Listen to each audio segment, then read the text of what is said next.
Kenya and Indonesia are in the process of crafting a preferential trade agreement aimed at deepening trade between the two nations. Trade Cabinet Secretary Moses Kuria says the partnership will help facilitate trade, minimize trade barriers, and promote a more favorable business environment between Nairobi and Jakarta.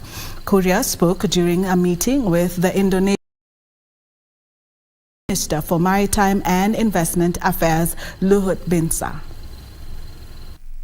Two-way trade volumes between Kenya and Indonesia topped 28.2 billion shillings, with the trade heavily in favor of Jakarta, according to the Economic Survey of 2023.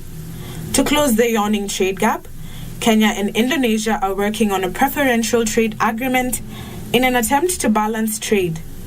Trade and Investment Cabinet Secretary Moses Kuria says the two countries have agreed to ramp up investments that will assist Kenya attain self-sufficiency in edible oils through large-scale farming of palm oil, sunflower oil, and soya beans. On the issue of edible oils, again, I know we have got companies here, several companies from Indonesia, to help us to see how can we be able to have a complete value chain on edible oils.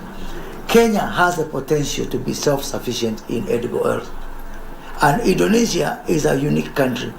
Indonesia has an option of just exporting to us a finished product of edible oil. The Indonesian delegation, led by Minister for Maritime and Investment Affairs, retired General Luhut Binsar, says the two countries have formed a joint technical committee to spearhead a South-to-South collaboration that will allow both countries to promote value addition within their respective countries.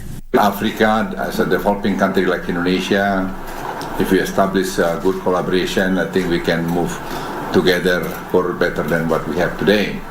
On green energy, Nairobi and Jakarta have agreed to work together to accelerate Kenya's geothermal capacity that will aid in reducing the cost of power.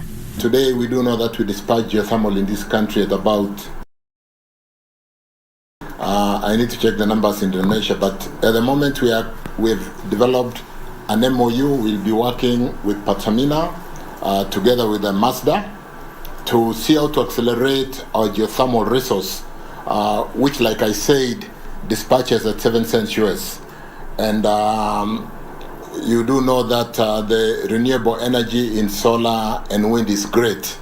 Kenya's journey towards becoming a top preferred investment destination remains unmatched, even as shareholders call on its government to continue lobbying for more opportunities.